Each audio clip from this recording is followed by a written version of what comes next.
Diaconisa Laís. Glória a Deus. Pode dar um glória a Deus bem animado para a gente acordar essa manhã? A gente está bem ativo aqui. Isaac conversou com a gente, falou: olha, eu quero palavras sucintas, não quero, pode sentar. Não quero que vocês cansem, pessoal. Eu preparei 5 páginas para hoje, só assim. Não é mentira, é verdade. Mas nós vamos nos ater ao tempo, viu, Isaac? Nós não vamos passar disso. Que prazer falar da Bíblia, falar da palavra do Senhor. E que responsabilidade, né? Hoje eu quero abordar 3 temas aqui com vocês sobre. O primeiro é por que a Bíblia é a verdade. Depois nós vamos falar sobre a importância da palavra de Deus. E nós vamos falar também como a gente pode se organizar nossa mente para que a gente tenha mais constância e entendimento da palavra. E esse tema da Bíblia é tão importante porque parece repetido, mas é um fato. A Bíblia é a palavra de Deus. E nós como crentes, nós como cristãos, tudo aquilo que a gente faz, tudo aquilo que a gente vive e tudo aquilo que a gente fala é pautado na palavra. Então, se eu como cristão não entendo, não conheço a palavra e não sei entrar numa discussão e explicar para uma pessoa por que isso aqui que eu estou dizendo é a verdade, todos os meus argumentos posteriores vão ser refutados. Eu conversei com o Isaac quando ele abriu aí pra gente um grupo de professores para estar mostrando na rádio. Tá legal?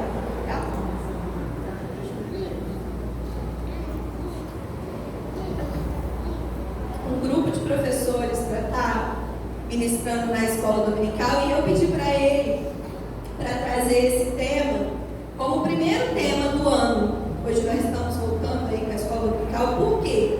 Porque se a gente entender tudo que a gente vai conversar aqui hoje, todo o resto que a gente falar o resto do ano na escola dominical se baseia nisso aqui, que é a palavra de Deus.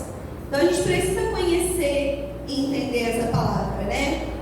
E eu pedi esse tema para ele porque eu me envolvi há poucos dias atrás com uma discussão com uma pessoa que era ateu até um certo tempo atrás. Depois de uma experiência com Deus, ele passou a acreditar que Deus existe, que há um ser, que há um Criador. Porém, essa pessoa ainda não acredita que esse livro aqui é a verdade. E a gente entrou ali numa discussão, ele argumentava, eu argumentava, e aquilo trouxe um insight na minha mente. Falei, será que a gente, como cristãos, está preparado para se deparar com esse tipo de pessoa? Que vai querer questionar a nossa fé, que vai querer dizer que tudo aquilo que a gente vive, tudo aquilo que a gente entende é mentira. Porque a gente precisa pregar a palavra, mas se a pessoa não acredita na palavra, como que a gente prega? Então, o primeiro assunto que eu queria conversar com vocês aqui hoje é por que a Bíblia é verdade. E aí, a gente tem como fato que a Bíblia é o maior best-seller dos últimos tempos. O que é o best-seller? O livro mais vendido. Tanto que é o best-seller que ela nem entra na lista, no ranking mais, porque ela é ao concurso. Senão ela tira a vez dos outros livros, né? E a Bíblia, ela é, sem sombra de dúvida, o livro que mais influenciou o mundo. Foi o primeiro livro da história a ser impresso e é considerado o livro mais publicado, lido, traduzido e distribuído dos últimos tempos. São aproximadamente 6 bilhões de cópias espalhadas no planeta, em mais de 2.000 línguas e dialetos diferentes. Isso significa que em cada cantinho desse mundo, naquela aldeia, naquela tribo, naquele país mais escondido lá no fim do mundo, existe a palavra do Senhor lá. Eu creio. E a Bíblia fala que Ele não voltará até que todos possam ter tido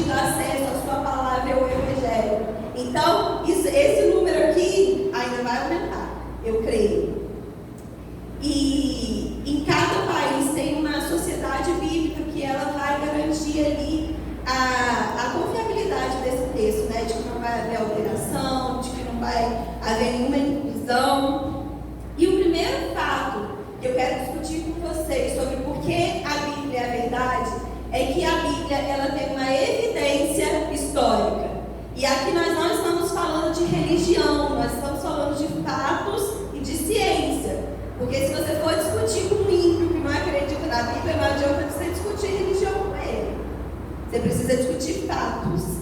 E a Bíblia é de fato um livro histórico, confiável e autenticado de geração em geração como algo verdadeiro. Claro que nenhum livro ele subsiste durante tanto tempo contando uma mentira. A Bíblia foi escrita há mais de 2000 anos. Nesses 2000 anos ela vem sendo propagada e vem sendo distribuída. Se houvesse mentira aqui, subsistiria por tanto tempo? Com as evoluções da sociedade, com as descobertas da sociedade, como as pessoas têm estudado, as pessoas ainda hoje acreditariam se houvesse mentira nesse livro? E aí, para um livro, qualquer livro, para passar por uma evidência histórica de confiabilidade e credibilidade, ele passa por 3 provas: bibliográfica, de evidência interna e de evidência externa. A primeira prova, que é a bibliográfica, eu bebo muita água, tá, gente? Vocês não reparam, não. A primeira prova, que é a bibliográfica, ela busca responder algumas perguntas, como: os textos que temos hoje são fiéis aos textos reais que foram escritos segundo a palavra 8 anos atrás? Isso é uma prova de confiabilidade. Quantas cópias existem e qual é a similaridade entre elas? Que período de tempo passou entre o documento original e a cópia? Eu estudei, claro, sobre isso, não é para mim estar conversando aqui hoje. E algo muito interessante é que existe uma coletânea de tesouros arqueológicos que se chamam manuscritos do Mar Morto. São manuscritos bíblicos originais, escritos pelos apóstolos, escritos pelos profetas, que foram encontrados numa caverna em Corão. Eu não sei pronunciar o nome direito, mas fica lá pro lado do Iraque.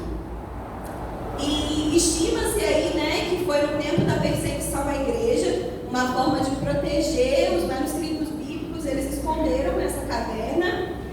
E entre mais ou menos 1947 a 1956 encontrou-se muitos desses manuscritos. Tantos que haviam fragmentos de quase todos os livros da palavra. Os únicos livros que não foram encontrados dentre esses manuscritos foram o livro de Esther e o livro de Esdras. Todos os outros livros tinham lá. E todos esses manuscritos batiam exatamente como está escrito na palavra. Isso é algo muito rico. Isso é algo que você pode ir num museu e ver com os seus próprios olhos.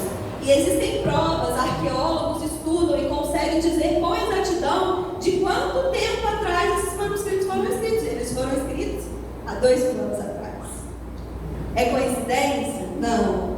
Em 2019, encontrou-se mais alguns manuscritos, só foi anunciado no ano passado, em 2021, porque quando eles anunciam, acontece de muitos saqueadores lá para pegar essas relíquias e vender aí no mercado negro, né? E havia também manuscritos sobre o livro, majoritariamente esses últimos que foram achados sobre os livros de Zacarias e Naum. Existe a Bíblia real em um museu por aí. Isso aqui é uma cópia, mas eu ainda tenho acesso ao original. Essa é uma prova bibliográfica muito grande. Outra prova de que um livro passa para garantir a sua confiabilidade é a prova de evidência interna. E aí, os critérios dessa análise são para dizer sobre o autor. Qual a proximidade desse autor com aquilo que ele está narrando? Que autoridade ele tem para falar sobre esse assunto? E aí ele analisa se as pessoas que estão contando essa história, elas viveram na época que ocorreu. Se as pessoas que estão contando essa história, elas tiveram contato com a pessoa elas estão escrevendo. E aí a gente vê na própria palavra essas evidências. Em Pedro, 2 Pedro 1, fala assim: Simão Pedro, servo e apóstolo de Jesus Cristo, aqueles que mediante a justiça do nosso Deus e Salvador Jesus Cristo, receberam conosco uma fé igualmente valiosa. Simão Pedro, servo e apóstolo de Jesus. Ele andou com ele. Ele tem autoridade para falar de Jesus. Em 1 João 3, João fala assim: proclamamos o que vimos e ouvimos.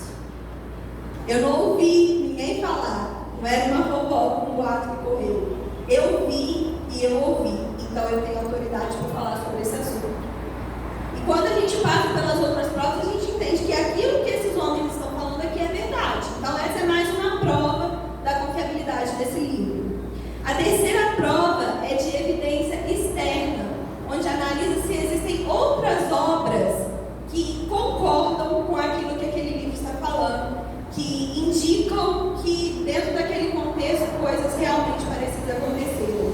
E aí a gente tem manuscritos gregos, persas, babilônicos, romanos, que eles contam histórias muito parecidas com a palavra de Deus. Eu vou citar algumas aqui.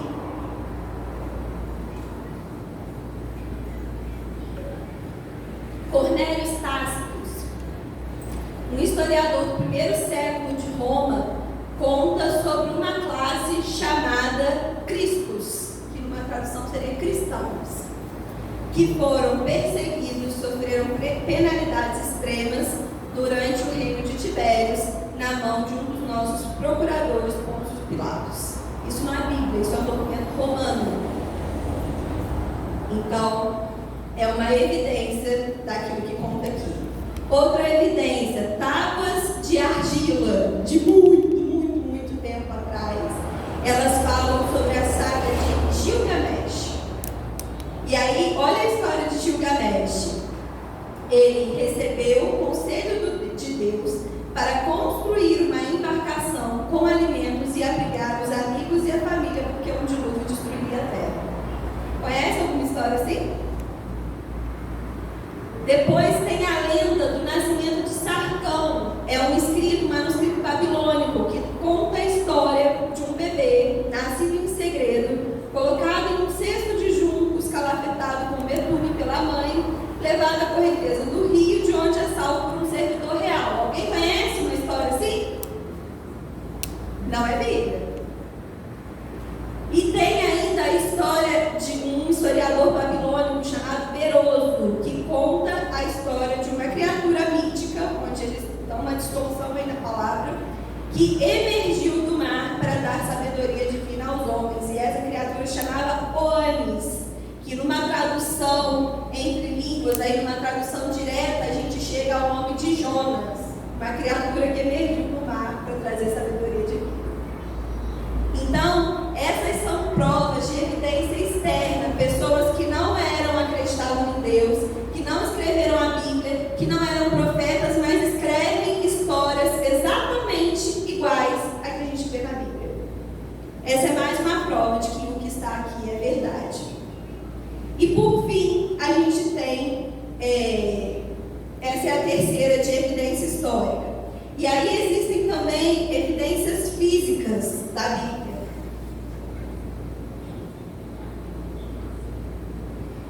Eu vou mandar nos grupos algumas fotos. Quem não está nos grupos aí, senta perto de alguém que esteja.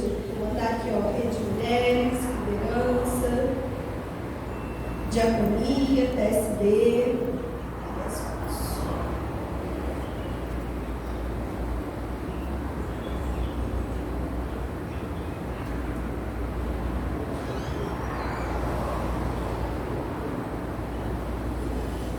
Se alguém puder mandar no da rede de homens aí também, ou se quiser incluir no grupo da rede de homens.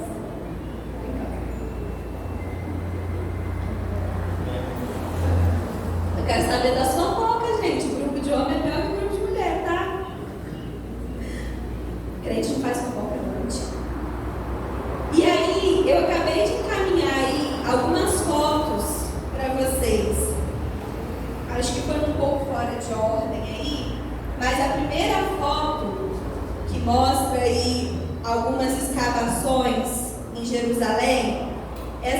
foto ela é do tanque de Betesda, que fala, que é mencionado no livro de João, né?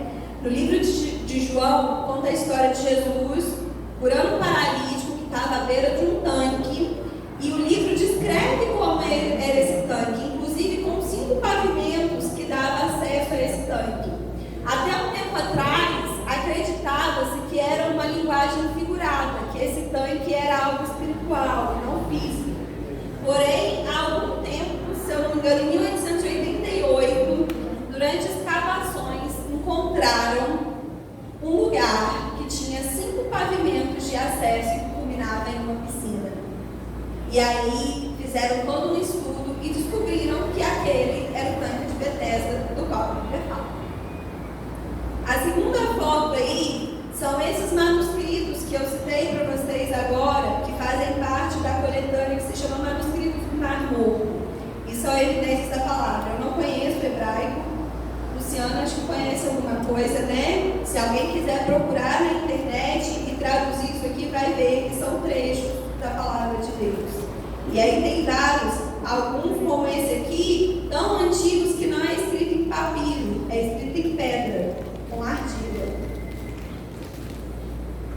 Depois tem a foto de um busto, tipo uma estátua.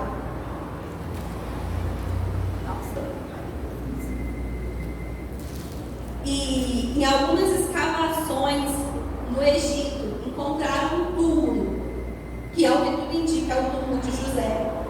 E esse busto representaria o próprio José. E algumas particularidades desse túmulo nos levam a entender isso. Por quê? Ali encontrou-se fragmentos de uma estátua, mas todos os traços de cabelo e vestimenta eram semitas ou asiáticos, não egípcios, como se esperava que tivesse no túmulo egípcio.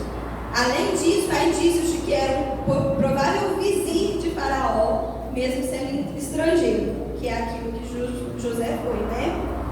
E também falam, conseguiram colocar lá, o sol não é deficiente. E também fala que naquele túmulo não havia ossos, mas havia indícios de que houve um corpo ali. E na palavra de Deus fala que José falou que quando eles migrassem do Egito para a terra de Canaã, que eles levassem os seus ossos. Então tudo corrobora com a palavra. E tem uma última foto aí, que é das muralhas de Jericó. Também algumas escavações encontraram essas muralhas. E um dos professores que participou dessas escavações, ele fala que, segundo a Bíblia, a ordem dos eventos da queda da muralha de Jericó foi que primeiro as muralhas caíram, depois a cidade foi queimada e finalmente foi abandonada. E a questão é que todo arqueólogo que escavou e estudou aquela região chegou a essa mesma conclusão. Pelos destroços ali, entende-se que primeiro caíram muralhas e depois foi queimada. O que é exatamente o que a palavra nos diz. Então, eu já sei que a Bíblia, diante de uma análise histórica, é totalmente confiável. Eu sei que há evidências físicas, até hoje, que contam das histórias que a Bíblia conta. E existe também uma evidência técnica e científica. Laís, a Bíblia é um livro religioso. Como você pode dizer que ela é um livro científico? A Bíblia é também um livro científico. Quer ver? A Bíblia fala sobre entropia. Alguns estudos atuais, estudos de menos de 50 anos, estudos de menos de 100 anos, estudos de menos de 200 anos, levantaram teorias e leis sobre as quais a Bíblia fala de mais de 2.000 anos, de mais de 4.000 anos atrás. A Bíblia é científica. A entropia é o conceito de que tudo envelhecerá, tudo vai se deteriorando e vai se consumir até um ponto de que toda a matéria desaparecerá. Essa é a lei da entropia. Aí a gente vê em Isaías 51:6, se vocês quiserem abrir comigo, para vocês poderem estar movimentados, porque isso tudo é muito estudo e é difícil se concentrar nisso a essa hora da manhã, mas fiquem comigo aqui.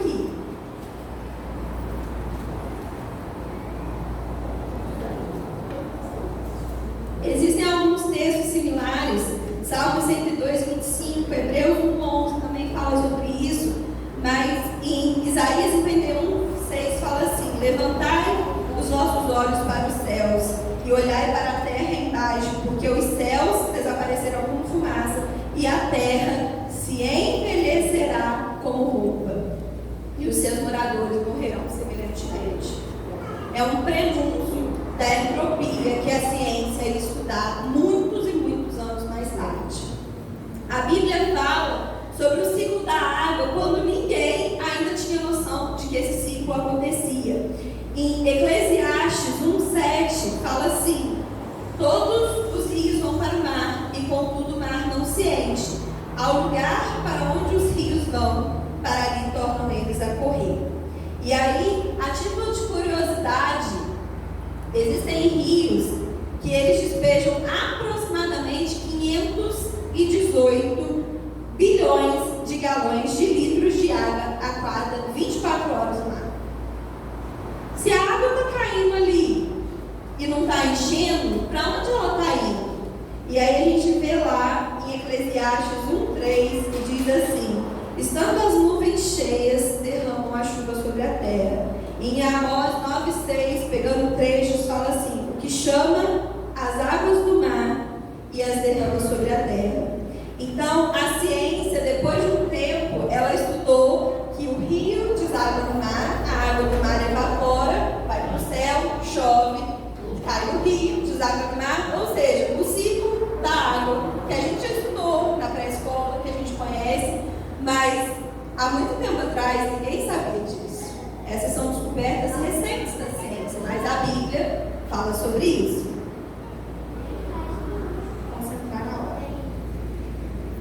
Existe também evidências científicas quando em Isaías 40:22 fala assim: ele é o que está sentado sobre o círculo da terra.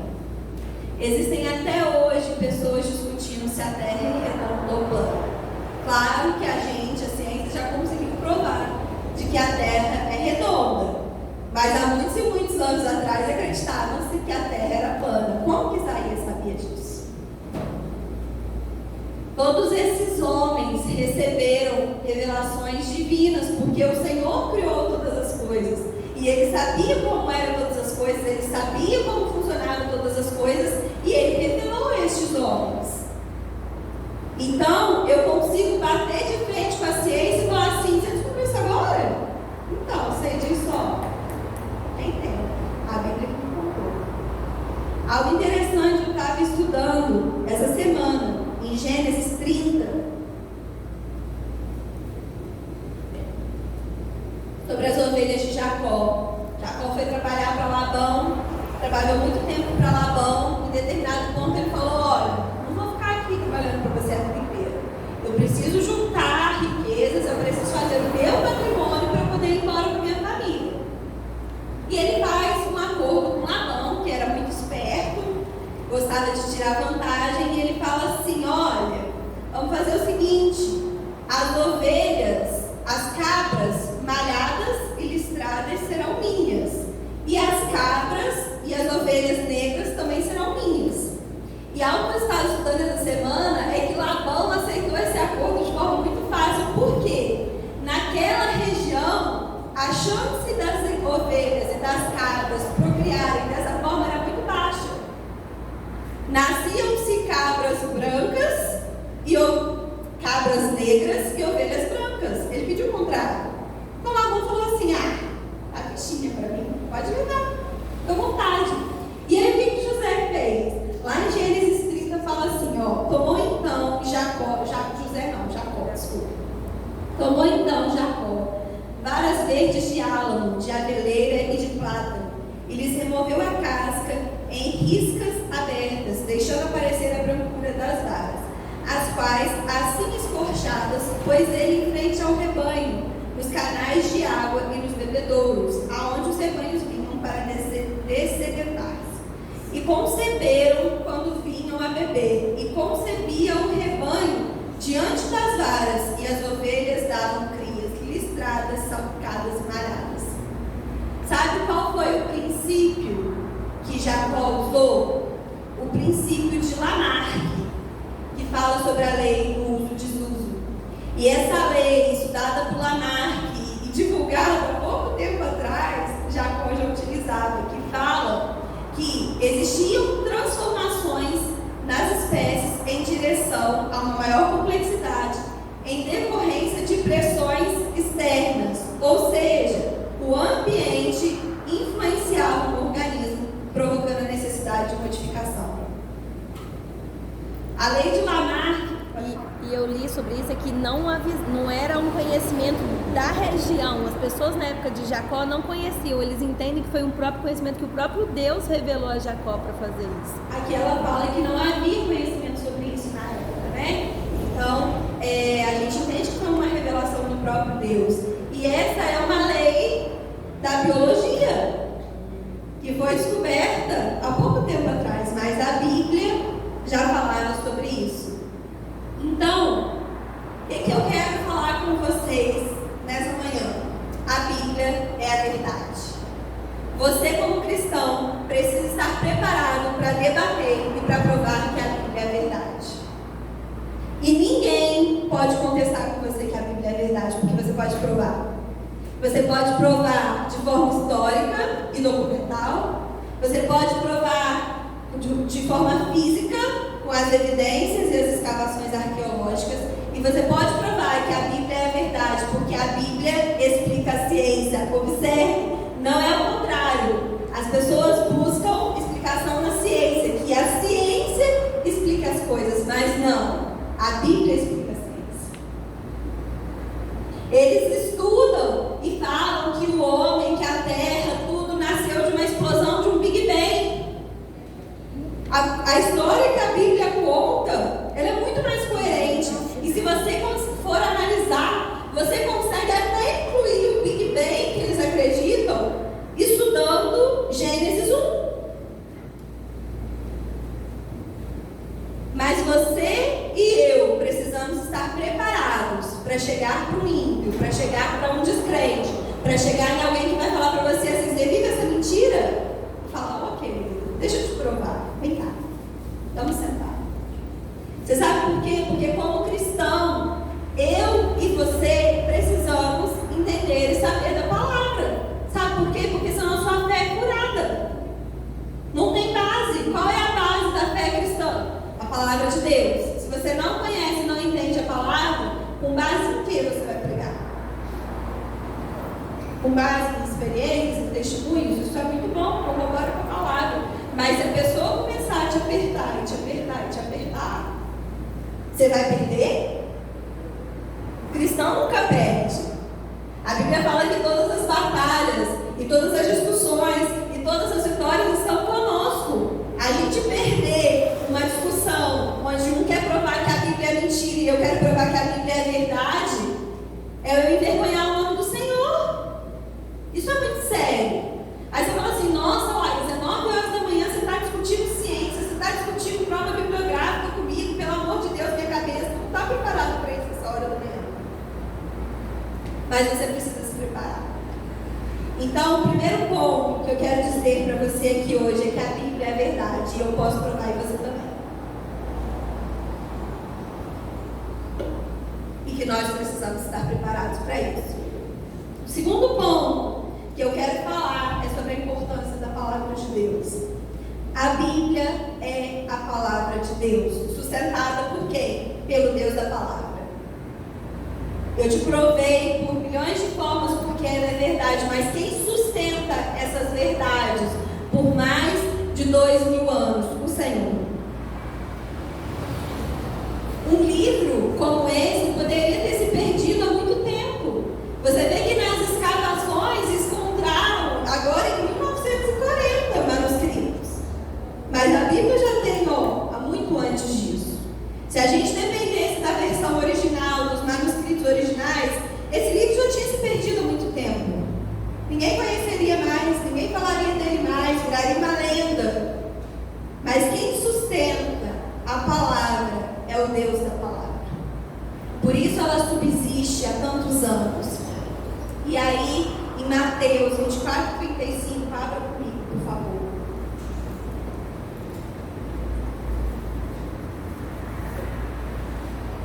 Pessoal, nós vamos ter um tempo para vocês poderem participar, mas ao longo do que eu for falando, se alguém tiver algum comentário, alguma pergunta, pode levantar, pode me interromper, tá bom? Mateus 24:35 fala assim: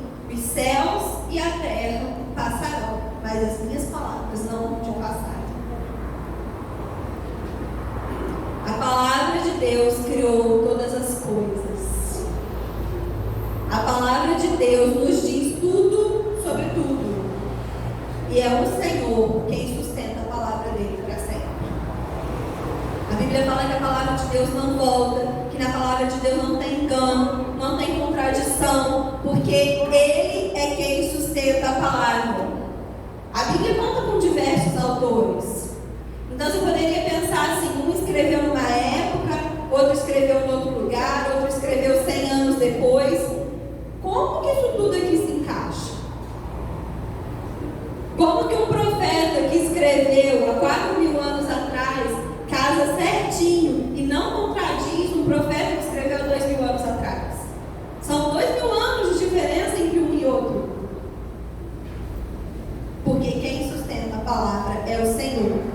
E essa mesma palavra se revelou a nós em forma encarnada em Cristo e também nos deixou um livro, que é esse que a gente chama de Bíblia. E aí João 1:1 fala assim: no princípio era o Verbo, e o Verbo estava com Deus, e o Verbo era Deus. E aí, a gente separando essa frase em 3 partes, fala o quê? No princípio era o Verbo. Por quê? Tudo foi criado pela palavra. A Bíblia não fala que o Senhor disse assim, que o Senhor fez assim, e foi lá Deus e mexeu na terra, botou uma semente, aí regou e a árvore cresceu. Não, ele falou assim: haja relva, brotem os rios, separe-se o firmamento. Tudo pela palavra.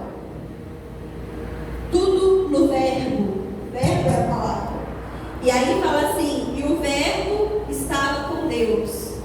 Ou seja, o verbo não era só algo falado, ele representava alguém. Quem era esse alguém? Estava com Deus, era parte da Trindade. Deus Pai, Deus Filho, Deus Espírito Santo. A Bíblia ela vai falar de Jesus de forma direta lá no Novo Testamento. Mas a gente vê várias evidências e simbologias de Jesus no Velho, porque Jesus estava com o Pai desde o princípio, e sobre ele foram criadas todas as coisas, porque a terceira parte desse versículo fala: e o Verbo era Deus. Jesus é a palavra encarnada. Ele tinha autoridade na palavra porque ele era a palavra, e ninguém que se levantou para contradizer e para brigar com ele, para falar: você está errado, você está mentindo, você não pode provar. Jesus não perdeu uma discussão. É fantástico você ler as discussões de Jesus com os fariseus, porque os fariseus eram mestres da lei. Aqueles homens estudavam desde criancinha a Torá. Eles se reuniam, eles faziam discussões, eles entendiam muito da palavra, mas eles não podiam contrapor a palavra em pessoa, que era Jesus. E Jesus venceu todas. É interessante você ver, porque eles tentavam de um jeito e Jesus respondia de outro. E aí quando eles tentavam fazer uma pegadinha com Jesus, Jesus falava assim: me responde você então, e isso? Eles falavam: então, não sei o que lá então, como eu vou te dizer. Jesus é ótimo, né, gente? Jesus é uma pessoa com quem a gente precisa mesmo aprender todos os dias. Sabe por que Jesus é a palavra? Porque a Bíblia, de Gênesis a Apocalipse, fala de Jesus. O Velho Testamento aponta para Jesus. O Novo Testamento conta a história de Jesus, e o final dele aponta para o futuro, para a vinda do Rei Jesus como um rei messiânico e eterno. É tudo sobre ele. A gente canta a música, né? É tudo sobre ele, porque é tudo sobre ele. Ele é a palavra inteira fala sobre ele. Os profetas profetizavam sobre quem? Sobre ele. Os patriarcas diziam a respeito de quem? A respeito dele. Raiz de Davi, descendência de Abraão, de Isaac, de Jacó, em Mateus, em Lucas, se não me engano, que tem a genealogia de Jesus, né? Remonta a genealogia de Jesus desde Abraão. Tudo na Bíblia fala sobre ele. Quer ver exemplos Velho Testamento?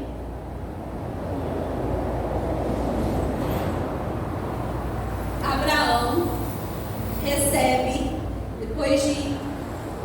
Abraão tinha 100 já, Sara tinha 90 anos. Eu não sei exatamente a idade certa, me fugiu agora. Mas depois de mais de 9 décadas, quando ele já achava que não poderia ter um filho, já estava idoso, Abraão recebeu um filho, que era o filho da promessa, sobre quem o Senhor prometeu toda a herança e todas as coisas. E quando ele recebe esse filho, ele fala: finalmente, agora eu vou poder ver as promessas do Senhor se cumprir. O Senhor fala assim: pega seu filho e leva ele para ser sacrificado. Tem muitas pessoas que se chocam com essa palavra. Abraão pegou Isaac, levou ele para o monte. Isaac fala assim: ô pai, cadê o cordeiro? Aí você pensa assim, ele respondeu: o Senhor irá prover. Isaac ficou na dúvida, e aí depois ele viu que não foi ele, pronto, Isaac chegou a ser amarrado em cima do altar para ser sacrificado. Isaac sabia, mas ele não voltou atrás, ele não titubeou. Isaac era jovem, ele podia ter lutado com o pai, podia falar: tá doido, pai, vai matar eu, e sai fora, pega uma ovelha aí. Isaac não voltou atrás, Abraão também não. Você teria coragem de pegar o seu filho, botar em cima de um altar para ser sacrificado? Nenhum de nós teria coragem. E Abraão teve. Por quê? Porque ele simbolizava Deus Pai entregando o próprio filho para ser sacrificado. E o filho não brigou, o filho não titubeou, o filho não reclamou, o filho não fugiu, o filho foi e cumpriu. E foi permissão do Senhor que Abraão não terminasse, porque de fato não era a intenção do Senhor que Abraão sacrificasse Isaac. Mas isso era para representar aquilo que iria acontecer lá no Novo Testamento. O Senhor entregou o seu próprio filho unigênito, era o único, assim como o de Abraão. Porque Abraão tinha mais filhos, mas o filho da promessa ele só tinha um. E entregou e permitiu que tudo fosse até o final e que ele fosse de fato. Esse é Jesus no Velho Testamento. Jesus está no Velho Testamento quando os hebreus estão para ser libertos do exílio no Egito. E aí na noite em que o Senhor dá a cartada final do faraó e mata os primogênitos de todo o Egito, ele fala assim: mata o cordeiro, passa o sangue dele na porta, e o anjo da morte não vai entrar na tua casa. Sabe por quê? Porque um cordeiro morreu e o sangue dele foi derramado e foi passado no umbral da porta de cada um de nós, para que o anjo da morte não nos saqueie, porque em Jesus há vida e o inimigo não pode roubar a vida de Deus em nós. Esse é Jesus no Velho Testamento. Ele está lá. Jesus está no Velho Testamento e ele mesmo fala sobre isso aos fariseus, quando ele fala assim: nenhum sinal vos será dado a não ser o do profeta Jonas. Qual é o sinal do profeta Jonas? Jonas predisse que Jesus ficaria morto por 3 dias e ressuscitaria. Em palavras, não, com a sua história. Jonas ficou 3 dias na barriga do peixe. Jesus ficou 3 dias no seio da terra, mas ressuscitou. Esse é Jesus no Velho Testamento. Então eu estou te mostrando que a palavra, e eu poderia falar muitas mais outras simbologias, e não só de Jesus, por exemplo, quando os hebreus estão no êxodo do Egito, a coluna de fumaça e a coluna de fogo simbolizavam a presença do Espírito Santo. Quem te dá a direção? Quem te fala para onde ir, para onde ficar? É o Espírito Santo. Quem é o fogo que te dá unção, que tem óleo? É o Espírito Santo. Quem põe a sombra e te protege é o Espírito Santo. Todo o Novo Testamento O Velho Testamento antecipou e contou a história do que iria acontecer no Novo. Então, a Bíblia é completa. Ela toda se completa e ela fala sobre uma só pessoa, Jesus. E aí vamos estudar mais um pouquinho. Hoje é manhã de estudo. Escola dominical é estudo, viu, gente? E aí a gente vê que existem no Velho Testamento 60 profecias diretas que falam exatamente da pessoa de Jesus. E mais de 270 indiretas que falam através de simbologias como essas que eu estou contando para vocês. Para quem quiser estudar sobre isso depois, o livro de Mateus ele é muito bom para falar sobre o cumprimento de profecias, porque o livro de Mateus foi escrito aos judeus novos convertidos. Então ele falava assim: você é judeu, pode acreditar que ele é o Messias, porque olha o que o profeta falou, olha aqui a simbologia que tinha, olha o cumprimento dessa profecia de Isaías, olha o cumprimento dessa profecia de Malaquias, olha o cumprimento dessa profecia de Zacarias.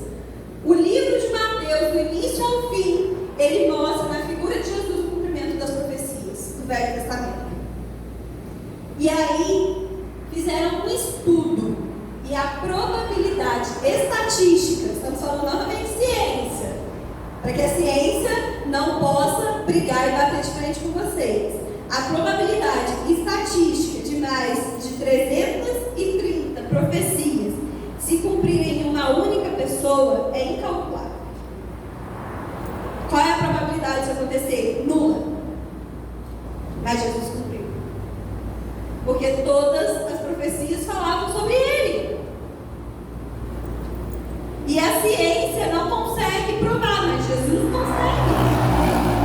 E aí, aqui a gente entende que aí as pessoas podem entrar numa discussão e falar assim: tudo bem, as profecias foram ditas antes dele vir, então ele cumpriu todas elas deliberadamente. Ele foi lá e falou: o que Isaías está falando sobre mim? Falou que eu vou entrar no jumento? Traz o jumento lá para eu entrar. É um ponto coerente, não é?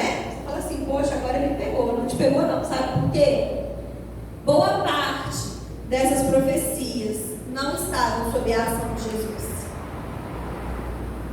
Não dependiam de ações dele. Ele não estava presente. Ele não tinha ação sobre elas. Quer ver um exemplo? A profecia falava que Jesus iria nascer em Belém. Jesus, dentro da barriga de Maria, tinha como escolher onde nascer? A profecia fala que seriam lançadas sobre as túnicas dele sortes e que elas seriam repartidas entre os seus algozes. Jesus estava crucificado. Ele tinha como descer da cruz e falar assim: pega aí minhas roupas, parte aí entre vocês e lança sorte sobre ela. Não estavam sobre a ação de Jesus. Então eu não posso dizer assim: ele pegou, leu e tentou cumprir. Não, ele cumpriu porque era sobre ele.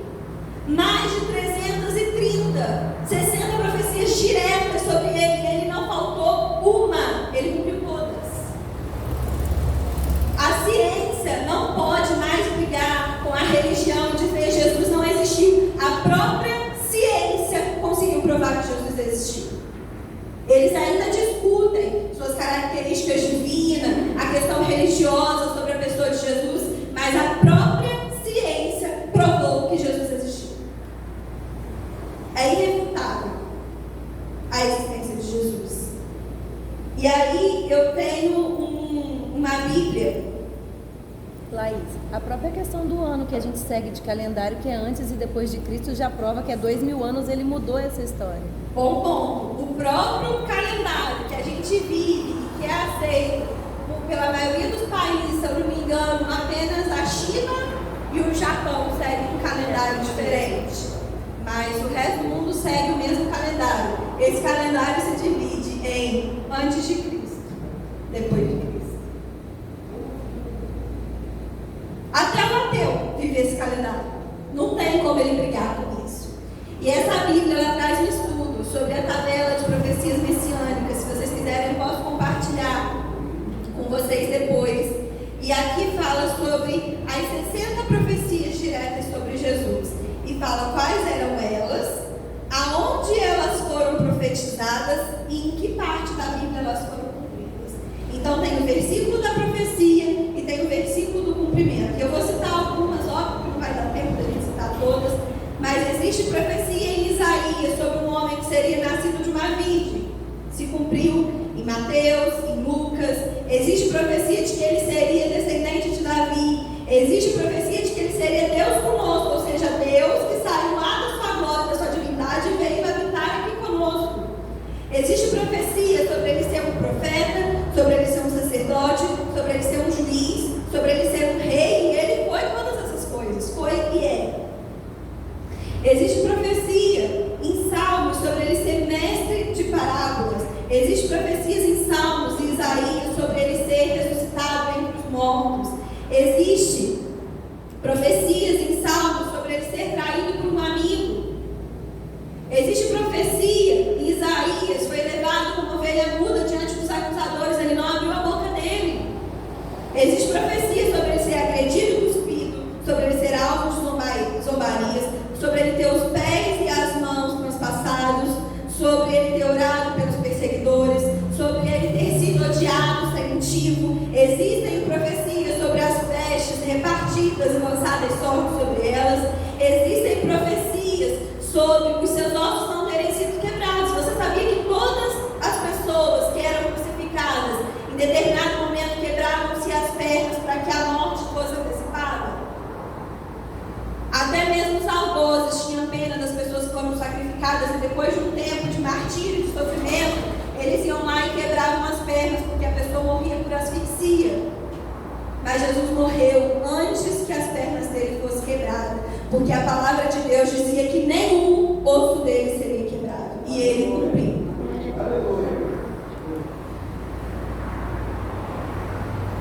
Jesus tinha todas as credenciais necessárias. Ele cumpriu todas as profecias. E aí a gente entende que todos esses escritores da Bíblia, que escreveram em períodos diferentes, em lugares diferentes, em épocas diferentes, eles não tinham como ser tão coesos e saber tanto sobre tantas coisas, sobre coisas que somente o Senhor sabia. Mas eles escreveram porque a Bíblia é a palavra de Deus, e o Senhor revelou essa palavra a cada um deles, porque Ele é onisciente, onipresente, onipotente. Ele é onisciente, Ele sabe de todas as coisas. Ele já sabia tudo o que ia acontecer, Ele sabia a forma que ia acontecer, e Ele revelou a todas essas pessoas. E é por isso que você pode ler a Bíblia, de Gênesis a Apocalipse, com tantos autores diferentes, você não vai encontrar uma contradição. Porque aquele que escreveu, que inspirou a palavra, não há contradição nele. Ele é perfeito.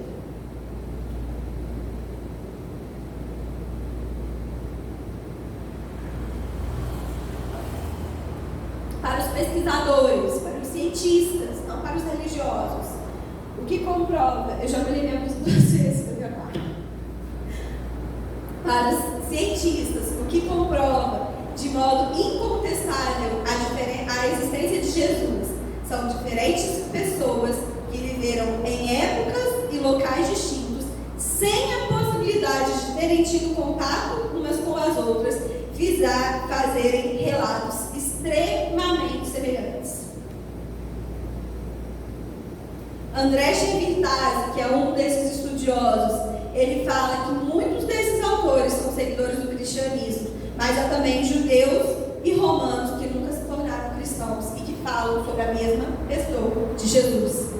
A ciência não pode refutar a existência dele. A ciência não pode refutar a palavra, porque há aqui, nessa palavra, algo que é maior que todas as coisas, e é o próprio Senhor. E eu acho que a essa altura do campeonato, a hora está indo embora, eu já consegui provar para você que a Bíblia é a verdade, a importância da palavra, e eu quero falar com você agora sobre o que tem na palavra. Vou ser bem breve, vou citar apenas alguns versículos. Se você quiser anotar, eu vou lendo para a gente poder adiantar, que a minha hora já foi embora. O Isaac previu que eu falo muito, mas mandou cantar 10 louvores aqui. Poxa, Isaac. Mas foi bem esse louvor também. A palavra de Deus é anotar as referências, depois você lê com calma. Em Josué 1:8 fala: não se aparte da tua boca o livro dessa lei, é ordem. Antes, medita nela dia e noite, para que tenhas cuidado de fazer conforme tudo quanto nela está escrito. Ordem, com promessa, porque então farás prosperar o teu caminho e serás bem-sucedido. Se a gente cumpre, tem promessa para se cumprir na nossa vida também, mas você precisa fazer sua parte. Primeiro cumpre, depois recebe. O problema do cristão é que ele está querendo a ordem inversa. Primeiro ele quer receber para depois fazer alguma coisa. Aí não dá. Não é Bíblia isso. Em Salmos 1, versículos 2 e 3, fala assim: antes tem o seu prazer na lei do Senhor, e na sua lei medita de dia e de noite. Olha a promessa: pois será como a árvore plantada junto ao ribeiro de águas, a qual dá o seu fruto no seu tempo, e as suas folhas não cairão, e tudo quanto fizer prosperará. Querido, há um tesouro escondido na palavra. Para quem? Para você. O que é que você precisa fazer? Tomar posse. Tanta gente sofrendo, reclamando, botando o joelho, brigando com Deus, falando: Senhor, como é que é isso? Não quero, me ajuda. A promessa está aqui. Faz sua parte, toma posse. Ele não é homem para que minta, nem filho do homem para que se arrependa. Se a promessa está aqui, vai se cumprir. A palavra aperfeiçoa. 2 Timóteo 3,16. Toda a escritura é inspirada por Deus e útil para o ensino, para a repreensão, para a correção, para a educação na justiça, a fim de que o homem de Deus seja perfeito e perfeitamente habilitado para toda a obra. Sabe como que você consegue fazer a obra de Deus? Sabe como que você consegue pregar o Evangelho? Sabe como que você consegue refutar qualquer um que queira dizer que isso aqui é mentira? Com a palavra. O próprio Satanás brigou com Jesus na palavra, porque ele sabia que nenhuma arma que ele usasse poderia ser tão forte, como a própria Bíblia diz, mais penetrante que uma espada do que a palavra. E sabe como que Jesus respondeu? Na palavra. A palavra aperfeiçoa. Qualquer coisa que você for fazer, qualquer pessoa que você for pregar, qualquer pessoa que você tentar ensinar, é a palavra que vai te dizer. Há nesse livro instrução para qualquer coisa que você for viver nessa vida. Não tem nada sobre qual a Bíblia não abrange, porque ela é um guia de vida, um manual de vida que o Senhor deixou para gente. E nós somos aperfeiçoados pela palavra. A Bíblia é limpa. João 15:3 fala: vós já estáis limpos pela palavra que vos tenho falado. Sabe o que Apocalipse fala? Que lá, no reino messiânico, no reino eterno e nas bodas do Cordeiro, só vai entrar quem tiver vestes limpas. Como que você limpa suas vestes? Já estáis limpos pela palavra.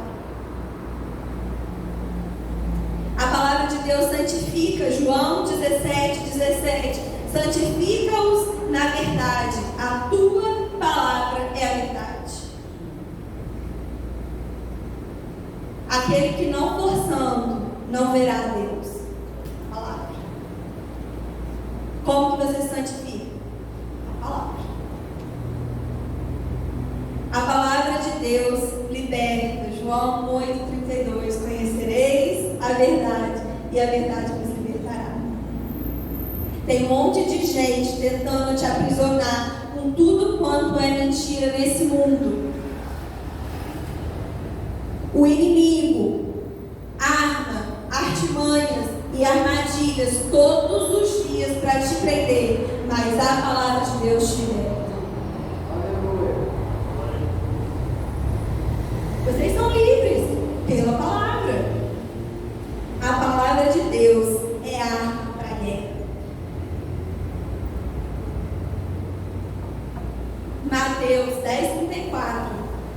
Jesus fala assim: não penseis que vim trazer paz à terra. Não vim trazer a paz, mas espada. Para lutar contra as forças desse mundo, para lutar contra o mal, para lutar contra o engano, para lutar contra o pecado. Sabe qual que é a herança para todos nós, crentes e cristãos? O ministério de Jesus.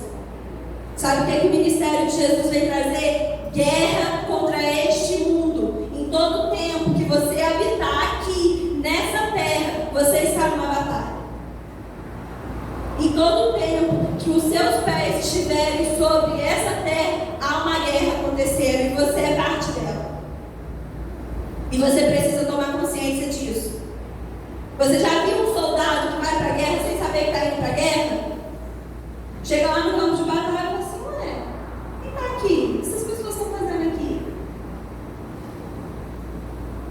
Jesus te avisou: é guerra aqui nesse mundo. Descanso, vida abundante, é lá no céu. Mas aqui é guerra. Como que você guerreia? Efésios 6, 11 até o... Eu estou até me perdendo os papéis aqui. Até o 17, fala assim: vistam toda a armadura de Deus para poderem ficar firmes contra esse lado do diabo. Pois a nossa luta não é contra seres humanos, mas contra os poderes e autoridades, contra os dominadores deste mundo das trevas, contra as forças espirituais do mal nas regiões celestiais. Por isso, vistam toda a armadura de Deus, para que possam resistir no dia mau e permanecer inabaláveis depois de ter feito tudo. Assim, mantenham-se firmes, cingindo-se com o cinto da verdade, vestindo a couraça da justiça e tendo os pés calçados com a prontidão do evangelho da paz. Além disso, usem o escudo da fé, com o qual vocês poderão apagar todas as setas inflamadas do inimigo. Usem o capacete da salvação e a espada do Espírito, que é a palavra de Deus. Por que Jesus mandou a gente vestir uma armadura? Porque a gente tem guerra. O soldado que está na guerra e não toma consciência da guerra, ele morre. Está lá olhando para o teto, morreu. Pastor Ivana já falou aqui mais de uma vez que toda a armadura de Deus, se você for traduzir e pegar os versículos que falam sobre cada parte dela, se resumem na palavra. A palavra é a espada para a guerra. Hebreus 4:12, porque a palavra de Deus é viva e eficaz e mais penetrante do que qualquer espada de 2 gumes, e penetra até a divisão da alma e do espírito e das juntas e medulas, e é apta para discernir os pensamentos e as intenções do coração. Qualquer guerra que você for guerrear neste mundo é na palavra. Ela é a sua espada. 2 Timóteo 2,15. Procure apresentar-se a Deus aprovado, como obreiro que não tem do que se envergonhar e que maneja corretamente a palavra da verdade. Quer ser obreiro na casa de Deus? Tem que estar com a espada na mão.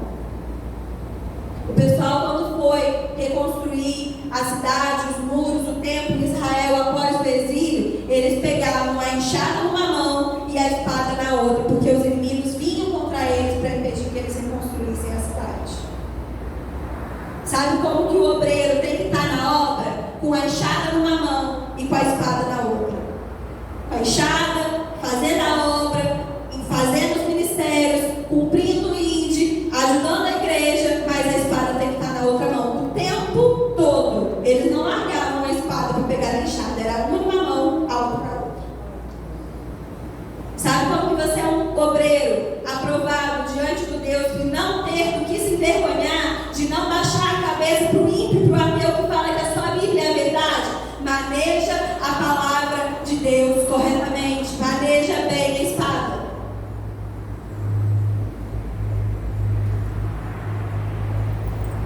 Essa é a palavra.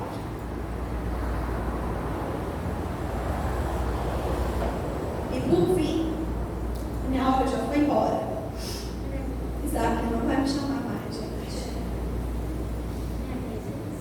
Com ter constância. importância, já que a Bíblia é tão importante. Se a gente for fazer uma pesquisa, e eu não vou fazer aqui, para que ninguém tenha do que se envergonhar, porque eu imagino as respostas. Mas se a gente for fazer uma pesquisa, poucas pessoas leem a palavra de Deus todos os dias. O que contradiz a palavra, porque aqui diz ler todos os dias e ainda fala assim, medida de dia e de noite. Se eu for fazer uma pesquisa, poucas pessoas leram a Bíblia inteira de Gênesis a Apocalipse. Por isso que eu não vou fazer. Porque aqui fala que o obreiro que não maneja corretamente a palavra, ele se envergonha. É vergonha para nós crentes quando o ímpio vem discutir com a gente, vem contradizer a palavra e eu perco essa discussão. Laís, é orgulho, está querendo ficar vencendo a discussão na vida? Não, nós não podemos perder, porque nós somos embaixadores de Cristo na terra. Quando eu perco, eu estou dizendo que o meu Senhor também pode perder. E isso não é uma verdade sobre ele. E aí, Donald Whitney é um teólogo, pastor, ele fala assim: as duas disciplinas espirituais pessoais mais importantes são a absorção da palavra de Deus e a oração. E nessa ordem, pois é muito mais importante ouvir de Deus através da sua palavra do que Deus ouvir de nós em oração. O que é mais importante? O que o Senhor tem a falar para você ou o que você tem a falar para Ele? Uma não anula a outra, ambas são muito importantes, mas ouvir de Deus é muito mais importante. Quantas pessoas dizendo, Deus nunca falou comigo, eu falo, nunca ouvi a voz de Deus aqui. Ele está falando aqui de Gênesis e Apocalipse, em mais de 60 livros, em mais de não sei quantos versículos que eu não guardo os números. Ele está falando, tem palavra de Deus para você todos os dias, tem voz de Deus para você todos os dias, de dia e de noite. E você chorando com Deus, falando, Senhor, fala comigo. E Deus fala assim, ô meu filho, pelo amor de Deus. Uma coisa que é interessante que a Voldac fez ano passado e esse ano é que a gente às vezes leva 365 dias e não consegue ler ela inteira. E eles leram ano passado em 10, esse ano em 7 dias, a Bíblia toda. Então assim, em 7 dias eles conseguiram ler e a gente em um ano não consegue, muitas vezes. Olha o exemplo da nossa liderança.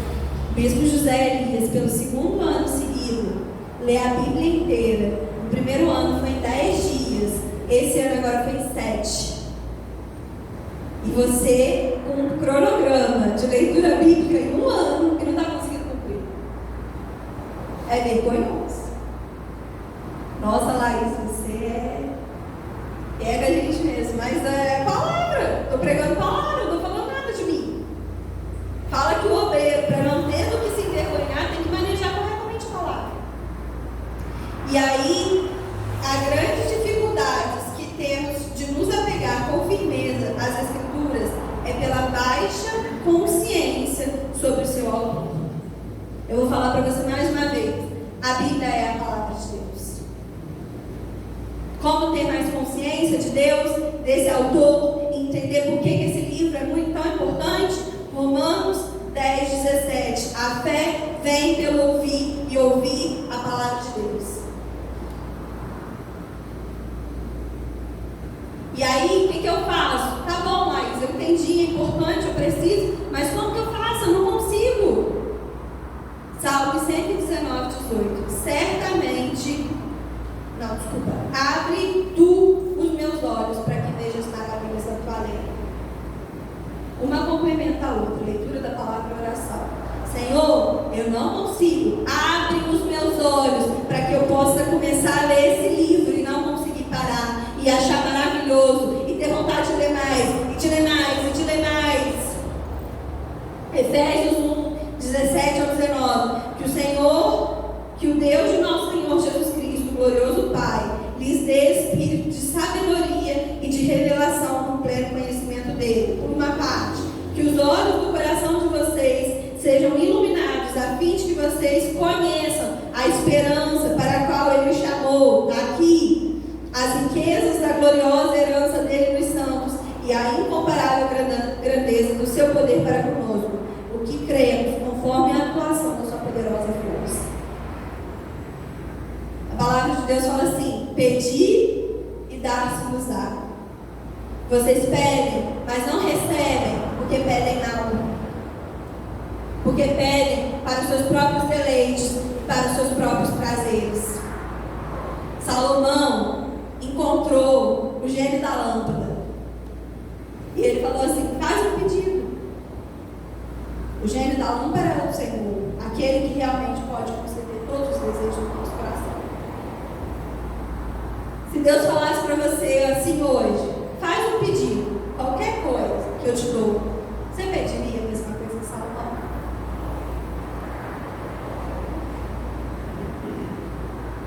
Talvez agora que a gente tem um exemplo, a gente pudesse até copiar Salomão, falar: não, para Salomão foi bom, vou pedir igual. Mas a gente não pensasse nisso. Talvez a gente fosse pedir riqueza, talvez a gente fosse pedir glória, talvez a gente fosse pedir bens que a traça vai comer. Salomão pediu sabedoria e ele recebeu por quê? Porque ele pediu bem. Pedem e não recebem, porque pedem mal, não sabem pedir. Existe um pai. Se vocês que são maus sabem dar boas coisas aos seus filhos, que dirá o Senhor pode dar aos filhos dele? Sabe qual que é a melhor coisa que o Senhor tem para você e te dá à vontade? Palavra.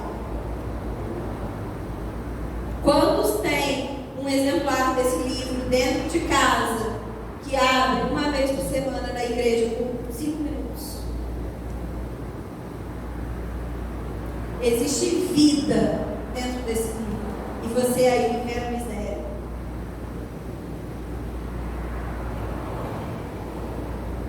Eu quero fechar em Ezequiel 1:37, se você puder abrir comigo.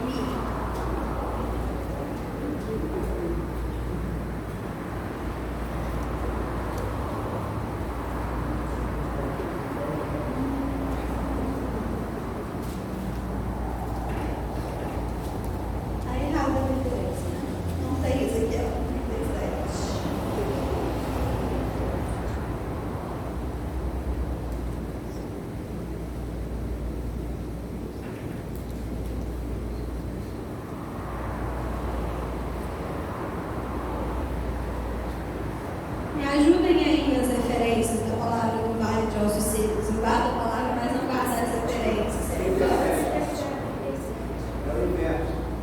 37:1. Gente, eu não guardo referências. Ezequiel 37. Fala assim: ele me levou de um lado para outro e pude ver que era enorme o número de ossos no vale, que os ossos estavam muito secos. Ele me perguntou: filho do homem, estes ossos poderão tornar a viver? E eu respondi: ó soberano Senhor, só tu sabes. Então ele me disse: profetize a esses ossos e diga-lhes: ossos secos, ouçam a palavra do Senhor.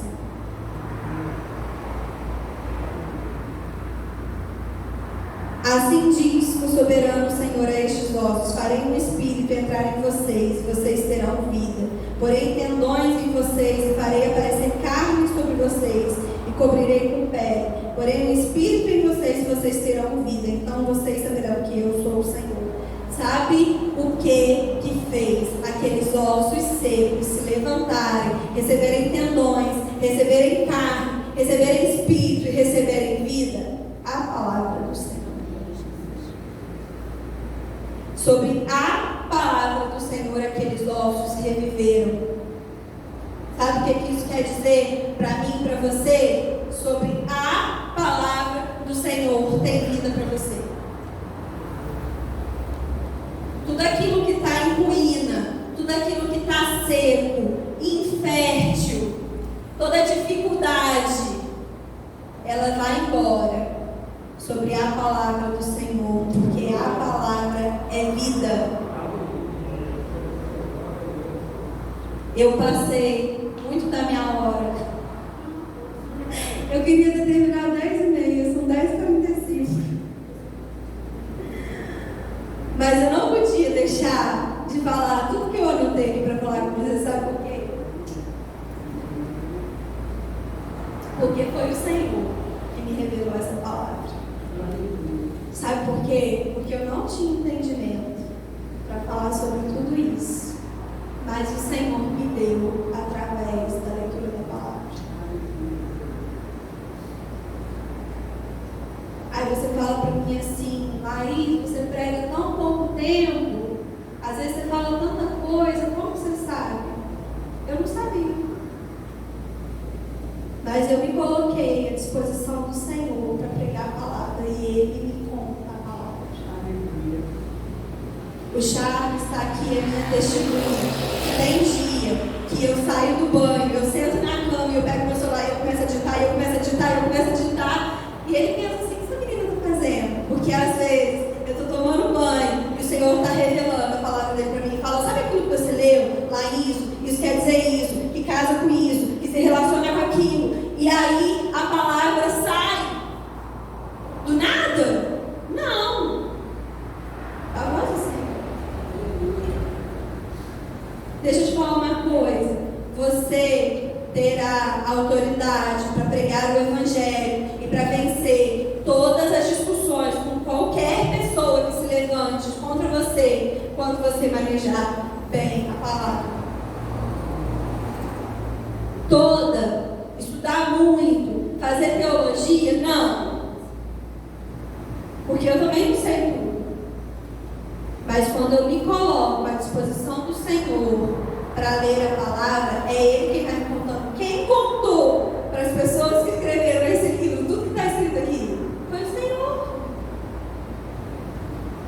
Ainda há revelação da parte de Deus até hoje. Não foi exclusividade desses homens. Os crentes têm alguns jargões, né? Algumas frases prontas. E algo que eles sempre falam é: você entra com o natural, o Senhor faz o sobrenatural. A gente já ouviu tanto, a gente já nem dá importância, já nem pensa na importância dessa frase. Mas isso é verdade. Começa a ler a Bíblia. Começa a fazer a sua parte. Começa a falar assim para Deus. Vai, prega, faz, vai na casa de um, ora pelo outro. Vai. Começa a fazer. Mas eu não sei orar. Eu tenho vergonha. Fala assim para Deus. Se você fizer o seu sim, sobre o seu natural, o Senhor entra no sobrenatural. Se você começar a ler a palavra, esse livro vai parecer ganhar vida e vai saindo frutos e vai ramificando e um rio jorra desse livro. Mas se você não abrir, esse livro não vai sair nada. Entra com o seu natural. O Senhor vai fazer isso. Eu queria, o Isaac pediu para que a gente desse a oportunidade de vocês participarem e de fazerem, a gente fazer uma discussão no final. Ele chegou a fazer isso na última escola dominical, no passado, mas não vai dar tempo. Desculpa. Eu vou me organizar melhor da próxima vez, viu, Isaac? Não briga comigo. Poxa,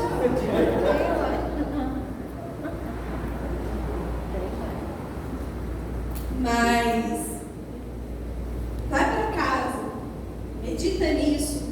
Faltam 10 minutos ainda, mas não vamos nos ater a esses poucos minutos, porque não daria tempo mesmo de fazer a discussão.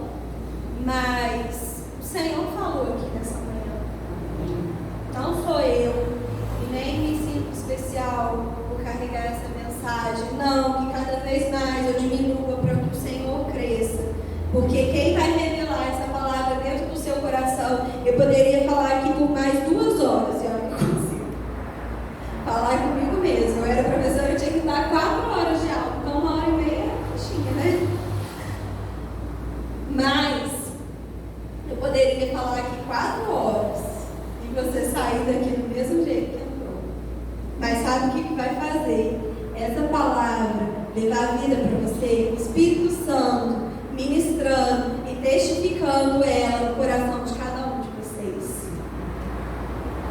Mas ele invade, ele entra de qualquer maneira, ele chega arrasando. Não, você precisa abrir a porta para ele entrar.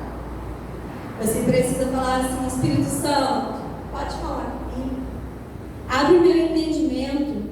Aqui a gente acabou de ler o versículo: dá-me sabedoria, abre os meus olhos para a tua palavra, para que eu tenha prazer na tua palavra.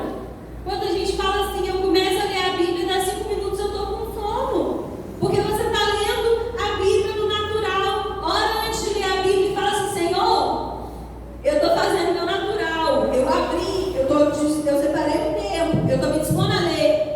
Me ajuda, faz o sobrenatural, me dá prazer na leitura, revela essa palavra para mim. Espírito Santo, confirma essa palavra no meu coração, abre o meu entendimento para ver além de palavras e de letras, mas de ver a tua palavra. A tua palavra é a verdade.